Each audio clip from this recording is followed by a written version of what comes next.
بسم اللہ الرحمن الرحیم۔ السلام علیکم۔ مولا علی علیہ السلام سے پوچھا گیا، یا علی علیہ السلام، کوئی ایسی حسرت جو رہ گئی ہو؟ فرمایا،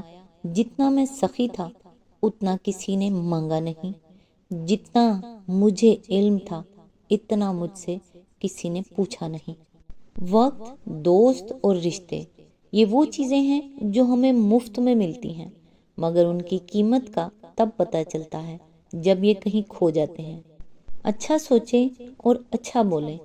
کیونکہ بدگمانی اور بد زبانی دو ایسے عیب ہیں جو انسان کے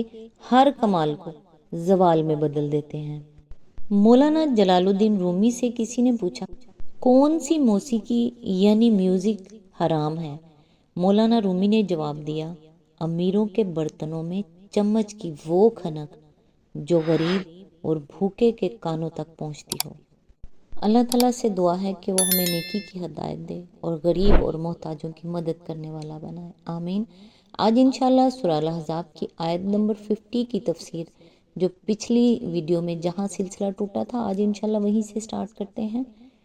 اعوذ باللہ من الشیطان الرجیم، بسم اللہ الرحمن الرحیم۔ آیت میں لفظ ہے کوئی تنگی نہ رہے۔ یہ وہ مصلحت ہے جس کی بنا پر اللہ تعالیٰ نے نبی صلی اللہ علیہ وآلہ وسلم کو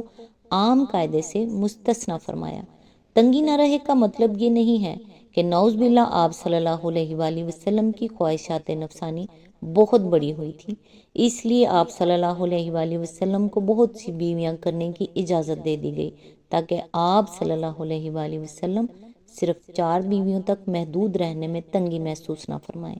اس فکرے کا یہ مطلب صرف وہی شخص لے سکتا ہے جو تعصب میں اندھا ہو کر اس بات کو بھول جائے کہ محمد صلی اللہ علیہ وآلہ وسلم نے 25 سال کی عمر میں ایک ایسی خاتون سے شادی کی تھی جن کی عمر اس وقت 40 سال تھی، اور پورے 25 برس تک آپ صلی اللہ علیہ وآلہ وسلم ان کے ساتھ نہایت خوشگوار ازدواجی زندگی بسر کرتے رہے۔ پھر جب ان کا انتقال ہو گیا تو آپ صلی اللہ علیہ وآلہ وسلم نے ایک اور سن رسیدہ خاتون حضرت سودا سے نکاح کیا، اور پورے 4 سال تک تنہا وہی آپ صلی اللہ علیہ وآلہ وسلم کی بیوی رہیں۔ اب آخر کون صاحب عقل اور ایماندار آدمی یہ تصور کر سکتا ہے کہ 53 سال کی عمر سے گزر جانے کے بعد یکا یک حضور صلی اللہ علیہ وآلہ وسلم کی خواہشات نفسانی بڑھتی چلی گئیں اور آپ صلی اللہ علیہ وآلہ وسلم کو زیادہ سے زیادہ بیویوں کی ضرورت پیش آنے لگی؟ دراصل تنگی نہ رہنے کا مطلب سمجھنے کے لیے ضروری ہے کہ آدمی ایک طرف تو اس کار عظیم کو نگاہ میں رکھے جس کی ذمہ داری اللہ تعالیٰ نے آپ صلی اللہ علیہ وآلہ وسلم کے اوپر ڈالی تھی، اور دوسری طرف ان حالات کو سمجھنے جن میں یہ کار عظیم انجام دینے کے لیے آپ کو مامور کیا گیا تھا۔ تعصب سے ذہن کو پاک کر کے جو شخص بھی ان دونوں حقیقتوں کو سمجھ لے گا وہ بخوبی جان لے گا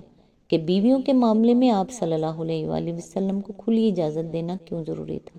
اور 4 کی قید میں آپ صلی اللہ علیہ وآلہ وسلم کے لیے کیا تنگی تھی۔ حضور صلی اللہ علیہ وآلہ وسلم کے سپرد جو کام کیا گیا تھا وہ یہ تھا کہ آپ صلی اللہ علیہ وآلہ وسلم ایک ان گھڑ قوم کو جو اسلامی نقطہ نظر ہی سے نہیں بلکہ عام تہذیب و تمدن کے نقطہ نظر سے بھی ناتراشیدہ تھی، ہر شعبہ زندگی میں تعلیم و تربیت دے کر ایک اعلیٰ درجے کی مہذب و شائستہ اور پاکیزہ قوم بنائیں۔ اس غرض کے لیے صرف مردوں کو تربیت دینا کافی نہ تھا بلکہ عورتوں کی تربیت بھی اتنی ہی ضروری تھی، مگر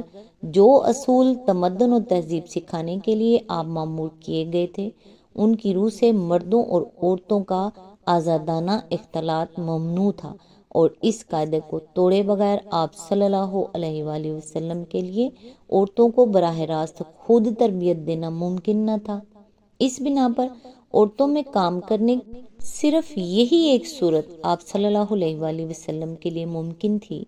کہ مختلف عمروں اور ذہنی صلاحیتوں کی متعدد خواتین سے آپ صلی اللہ علیہ وآلہ وسلم نکاح کریں، ان کو براہ راست خود تعلیم و تربیت دے کر اپنی مدد کے لیے تیار کریں، اور پھر ان سے شہری اور بدوی اور جوان اور ادھیڑ اور بوڑھی ہر قسم کی عورتوں کو دین سکھانے اور اخلاق و تہذیب کے نئے اصول سمجھانے کا کام لیں۔ اس کے علاوہ نبی صلی اللہ علیہ وآلہ وسلم کے سپرد یہ خدمت بھی کی گئی تھی کہ پرانے جہلی نظام زندگی کو ختم کر کے اس کی اسلامی نظام زندگی عملاً قائم کر دیں۔ اس خدمت کی انجام دہی میں جہلی نظام کے علمبرداروں سے جنگ ناگزیر تھی، اور یہ کشمکش ایک ایسے ملک میں پیش آ رہی تھی جہاں قبائلی طرز زندگی اپنی مخصوص روایات کے ساتھ رائج تھی۔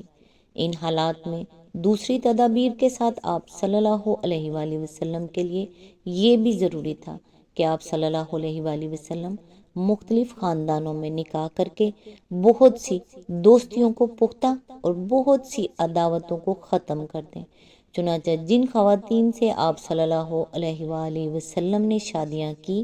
ان کے ذاتی اوصاف کے علاوہ ان کے انتخاب میں یہ مصلحت بھی کم و بیش شامل تھی۔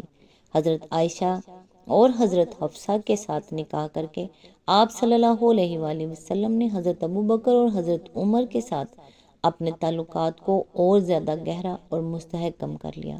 حضرت ام سلمہ اس خاندان کی بیٹی تھی جس سے ابو جہل اور خالد بن ولید کا تعلق تھا، اور حضرت ام حبیبہ ابو سفیان کی بیٹی تھی۔ ان شادیوں نے بہت بڑی حد تک ان خاندانوں کی دشمنی کا زوڑ توڑ دیا، بلکہ ام حبیبہ کے ساتھ حضور صلی اللہ علیہ وآلہ وسلم کا نکاح ہونے کے بعد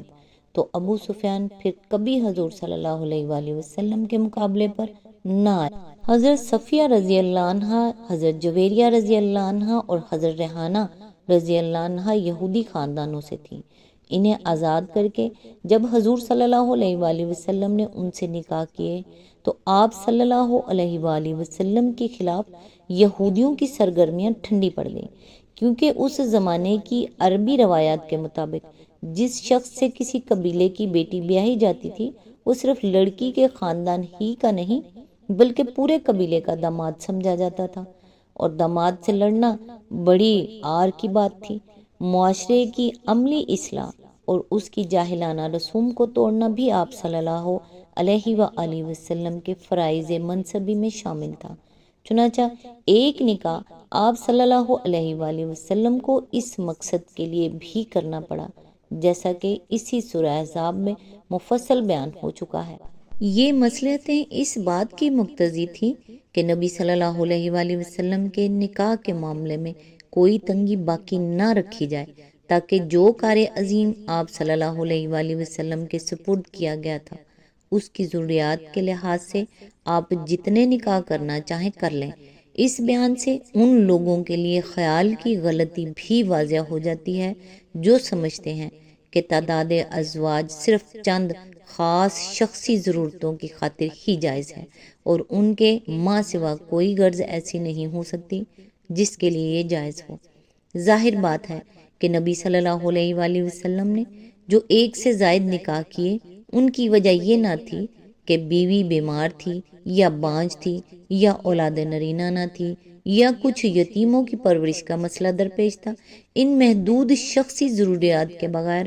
آپ صلی اللہ علیہ وآلہ وسلم نے تمام نکاح یا تو تبلیغی اور تعلیمی ضروریات کے لیے کیے یا اصلاح معاشرہ کے لیے یا سیاسی اور اجتماعی مقاصد کے لیے۔ سوال یہ ہے کہ جب اللہ نے خود تعداد ازواج کو ان چند گنی چنی مخصوص اغراض تک جن کا آج نام لیا جا رہا ہے محدود نہیں رکھا، اور اللہ کے رسول نے ان کے سوا بہت سے دوسرے مقاصد کے لیے متعدد نکاح کیے، تو کوئی دوسرا شخص کیا حق رکھتا ہے کہ قانون میں اپنی طرف سے چند قیود تجویز کرے اور اوپر سے دعویٰ یہ کرے کہ یہ حد بندیاں وہ شریعت کے مطابق کر رہا ہے۔ دراصل ان ساری حد بندیوں کی جڑ یہ مغربی تخیل ہے کہ تعداد ازواج بجائے خود ایک برائی ہے۔ اسی تخیل کی بنا پر یہ نظریہ پیدا ہوا ہے کہ یہ فعل حرام اگر کبھی حلال ہو بھی سکتا ہے تو صرف شدید ناگزیر ضروریات کے لیے ہو سکتا ہے۔ اب اس درآمد شدہ تخیل پر اسلام کا جعلی ٹھپا لگانے کی چاہے کتنی ہی کوشش کی جائے، قرآن و سنت اور پوری امت مسلمہ کا لٹریچر اس سے قطعی ناآشنا ہے۔ آج تک کے لیے بس اتنا ہی۔ نیکسٹ انشاءاللہ آیت نمبر 51 سے سٹارٹ کریں گے۔ تب تک کے لیے دعاؤں میں یاد رکھیے گا۔ اللہ حافظ۔